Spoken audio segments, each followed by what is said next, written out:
Hi everybody, my name is Melanie. I also go by Electrical Essence. That happens to be my DJ name. And I like Aquarian Essence, and I don't know, I have different names for all my different little alter egos and my masks. But anyways, I just wanted to make a quick little video. Oh my god, look at this rat's nest. What the fuck? Oh, I'm sorry, excuse my mouth. I cuss a lot. I cuss way too much. I don't know, this is a hot mess. If anybody knows any like hair people like within a 20, 30, 40 mile radius of me, please let me know, because I don't know. I like to get professionally done. I don't like to do it myself because it looks like this when I do it myself. So anyways, I wanted to do a quick video and just kind of share myself and share my energy and who I am, and just kind of give you a personal, I guess, share my credentials and give you a personal profile of who I am. So my name is Melanie. I live in South Dakota. I was born and raised in the Black Hills. I was born and raised 20 miles from Sturgis, where they have the Sturgis Biker Rally. I lived up in Spearfish for about 10 years of my adult life until I got talked into moving to Nebraska by Sagittarius. I'm not going to say which Sagittarius, but she knows which one. She knows. It's her fault.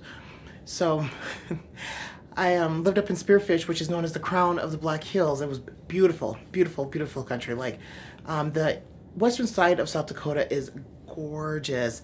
The eastern side where I'm at, it's flat. I can stand on my roof and see into the next county. So I always tell people I'm an indoor cat. I am a very indoor person. I love being at home. If I'm comfortable around you, or if I'm comfortable in your home, then I'm comfortable. If not, then I gotta run back to my fortress of solitude. I've been doing astrology pretty much my whole life. When I say my whole life, I mean pretty much since I really seriously got into it into my teens. I started with the zodiac signs, and then from zodiac signs I went into planets, and then I actually did my very first handwritten astrology book when I was in my early 20s. And so I have a special thing when it comes to astrology and the zodiac signs. I started getting into natal charts, when my youngest was, she was a couple years old. It was like my mid-20s or so, but it was really easy. I've been doing tarot since my late teens, early 20s. I can actually read off a regular deck. I've been doing numerology forever. I've actually even have my own form of numerology, and what I didn't realize though until my late 20s, I'm not even going to say how old I am, so don't even freaking ask.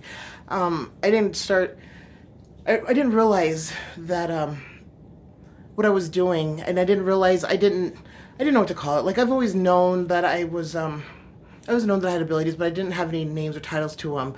I was in my 20s when I realized that I was an empath, but I did not know what type of empath I was, because I'm an Aquarius. I'm not emotional. I mean, and I've got a Cancer moon, which Cancers can be emotional. I'm a Cancer rising, but Cancers and Aquarius have something very similar. They know how to detach from emotions.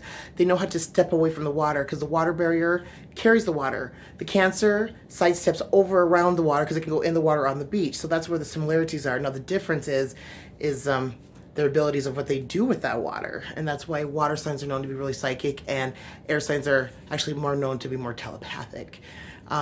So it wasn't until about my late 20s, or about mid to late 20s, like, I knew I was an empath. That's pretty much what I can call it, but I was not that normal, typical type of empath. So I started doing more research. I've always been a researcher. I've always been studying. That's what I do on my alone time. I love spending time alone. I love being alone. I love spending time with me, because I'm a goofball and I entertain myself. So I started doing some research, and I realized that I was channeling. Like, when I was doing zodiac and astrology and I was doing more channeling, because the stuff everything that I learned through my teens into my 20s, I actually really technically did not crack a book open and literally start learning from a book or learning from online until like my mid-20s, mid to late 20s. Everything else was, a few little books here and there. I remember I would get books and I'd read, I'd be like, no, that's not true. And just throw the book off to the side and never read it again. I still have the books.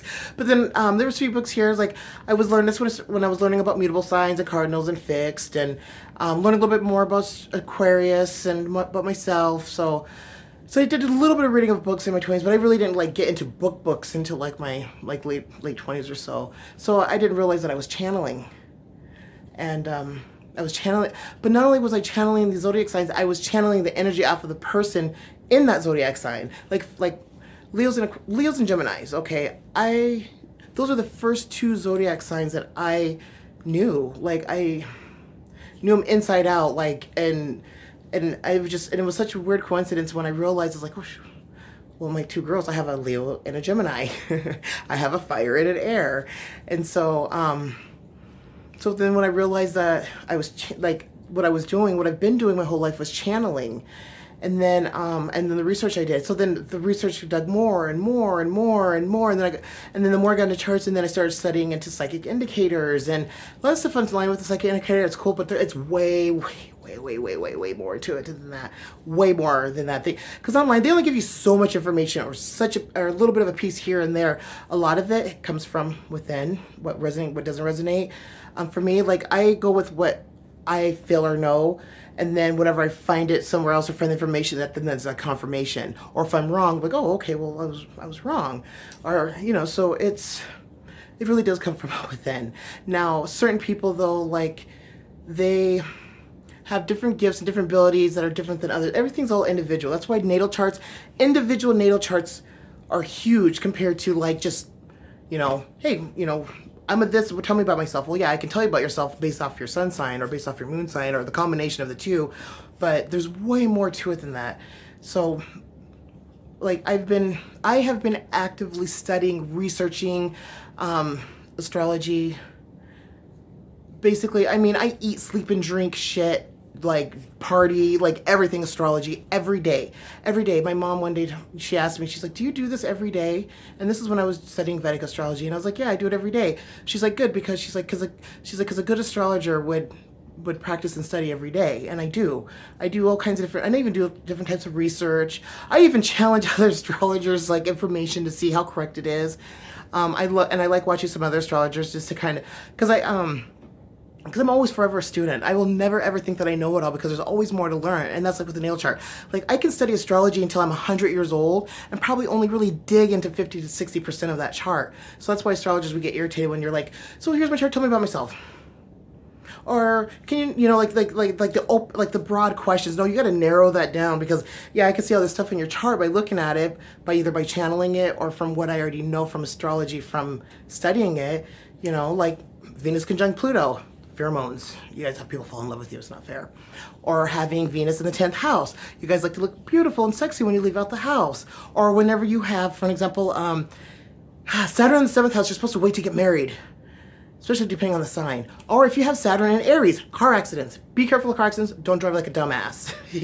Or if you have an 8th house Saturn, you age very slowly, and a lot of times you do have teeth problems. See, it's just shit like that. So, so that's why astrology, like, I will get all up in my freaking into my bitch, and then I would be like, okay, I can't deal with the fucker. I can't deal with the dumbass, because it's like, I understand that people, they want to ask questions or test or see what I know, but like I take it seriously. I take it seriously because it's not just what I do, it's who I am, and I live it. I eat, sleep, and drink it. Like I drive everybody in my house crazy, for real. Like if I could only speak astrology 24 hours a day, I would. Like I would seriously not pull my head out of my ass. I'd be all up in there just in astrology, because it's my life, it's my passion, it's my baby. I mean, I love it more than I even love myself. Like it's my world, it's been my world my whole life. And then with numerology, I started getting more into numerology like in my 20s, but I've always had my own form of numerology. And there's another astrologer, I think her name's Nadia. I can't think of her name. Starts with an N. My best friend Steph loves her.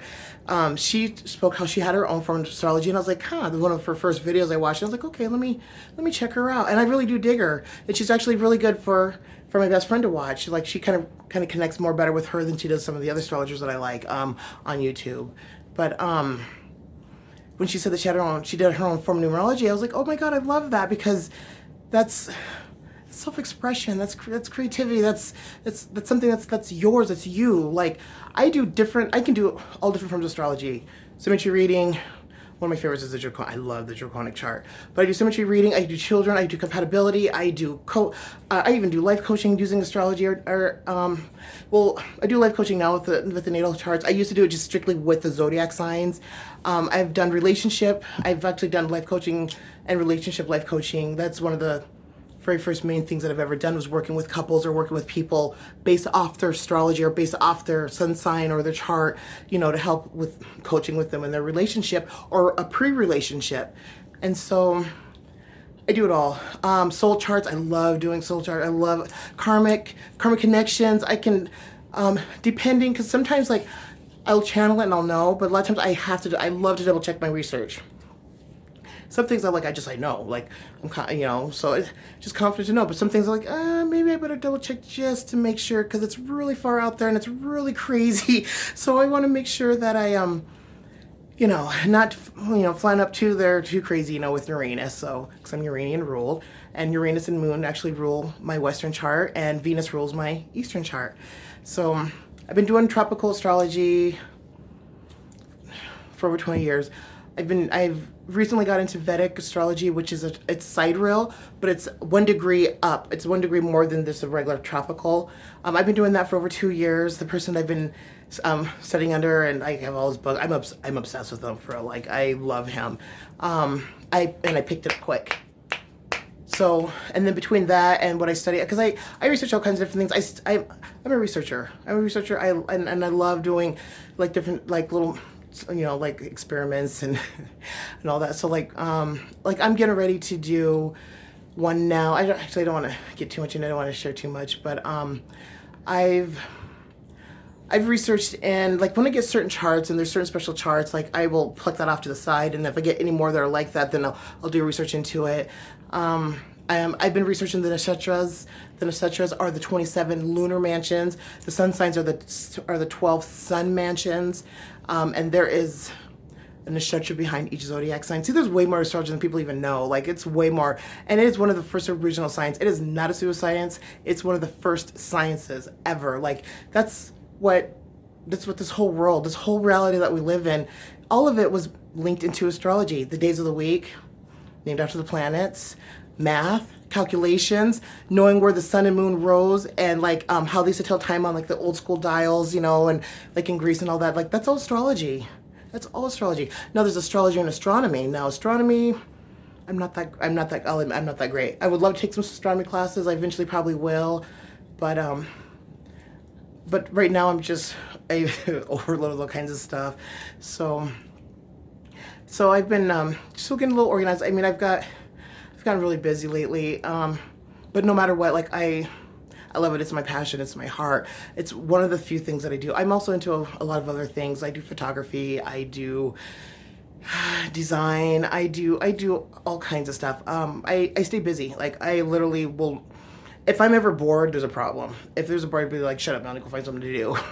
So, but one of the biggest things that I love doing is life coaching through people's, like, showing people their chart, and not just showing their chart, discussing their chart, breaking things down, because I've like I said, I've done a lot of research and studying, and then I've also I've used all my friends as like guinea pigs, my friends and my family and everything for guinea pigs, just to make sure like I have aspects right and methods, because I do have my own form of astrology, my own methods and my own formulas and everything as well. And I also do go off of what I was taught, and also too what I know and what I've picked up with patterns and networking and everything, looking at different charts. So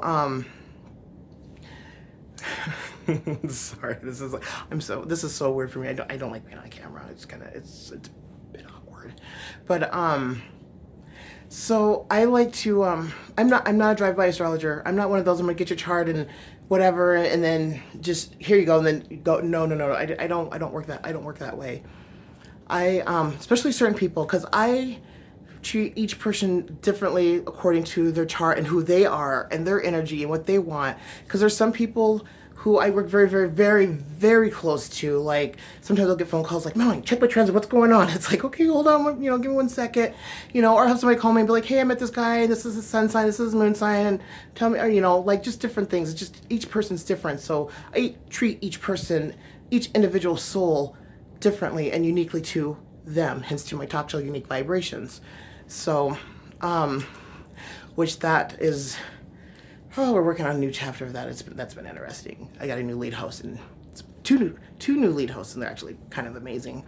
So anyways, so I do have my own business, and I've expanded out in such a way to where I think I got a little ahead of myself. So I've been playing a lot of catch up. I've been trying to get organized. You know, I work from home. I still have one kid left at home. She's like 12, so I got 6 more years of my jail sentence until she's 18, and she's probably one of those. I probably won't let her leave. I'll probably chain her to the house when she's 18. You know, I do have an old man. I do have a family. I do have clients. I do have people I work with. I do have a team. Do have a special team of other psychics and mystics and healers and stuff like that that I collaborate with. Because like a lot of times, like if I get a certain client that not necessarily meant for me, like, you know, I can help them through the astrology side. But if there's something like they need somebody with mediumship, I'm not going to get into the whole medium. I can do it, but I'm not that I've not sharpened that skill, and I'm not really sure if I really want to get into that whole realm because it's a little freaky. But I love it, and I respect it. But a lot of times I'll get people who need type of healing or counseling or something that like either I don't specialize in or I don't do. Same thing like with tarot. Like I stepped away from tarot for a very long time, but I still studied and researched into it. I just wasn't actively reading. But tarot is another thing I'm very, very super passionate about. And the reason why I can read tarot the way I do is because of the numerology and astrology and stuff like that. And I do all forms of different types of numerology. I do numerology based off the planets and astrology. I do it based off of there's so many different systems and different ones. I don't do the angel number ones. I mean, I know it, but it's I don't know, it's just not one that I do. But I do like doing numerology that is correlated into astrology with the natal chart. So, and I do read numbers. I read numbers probably better than I can read my own name. I'm always looking at, like even now I'm looking at numbers, like I'm 16 minutes and 39 seconds into it. You know, so a lot of times you'd be like, hey, Melanie, it was 2 + 2. I would literally like, but if you ask me or tell me something, yeah, I saw this number, I would just break it down in my head on notes. You know, it's just weird. It's just a little off. I'm a little eccentric, and so it's been really hard for me to really put myself out there because of how awkward I am. Because so I spend a lot of time alone. I'm very selective about who I'm around because of energy. Because I am empathic, and I do pick up on a lot of stuff, and I'm telepathic, and telepathic abilities do not work how you think they work, and they don't work how they work in the movies. It's like a lot of that's bullshit. But a lot of people that are telepathic think they're empathic, but more telepathic. And if you are a water sign, or a water sign with an air, or a water sign like with, let's switch fire, because fire is really super psychic too. So it just depends on your makeup, you know, your sun, moon, and rising, and then also to your planets, your placement, your house placement, you know, like your Saturn in a certain house might affect somebody differently than Saturn in another house, and you guys will be the same sign. Like, I'm an Aquarius. I know tons of other Aquariuses, and they are nothing like me. Like, maybe little hints here and there, but they're nothing like me. Like, I'm, you know, well, I'm special. No, everybody's special, but like everybody's special to their unique self. They're, you know, it's just like a snowflake. You know, there's no carbon. Well, there shouldn't be no carbon copies, but I'll get into that another time. But so I just want to share that. I just want to make this video, just share myself. And God, it's so awkward. It is. It's very awkward for me. I don't like being on camera. I don't like being. I'm an Aquarius. I like to like hermit myself away and research, and I love doing groups. I love working in groups. I love working with other people. You know, I am a team player, but I'm also a solo writer. But when I'm a solo writer, that's when just all in my own energies, and when I want to be creative and read and write and laugh and watch comedy stuff and be inappropriate, like watching Family Guy. You know, I have a very dark sense of humor, and I'm very sarcastic. So please don't ever don't take me too seriously, because I do. I speak sarcasm very fluently, and I laugh at everything. I even laugh at myself. Like, I laugh at even like appropriate stuff. So just letting you know. But again, my name is Melanie, and I do like going by Electrical Essence or Aquarian Essence. So I answer to any three. So, all right. Thank you guys.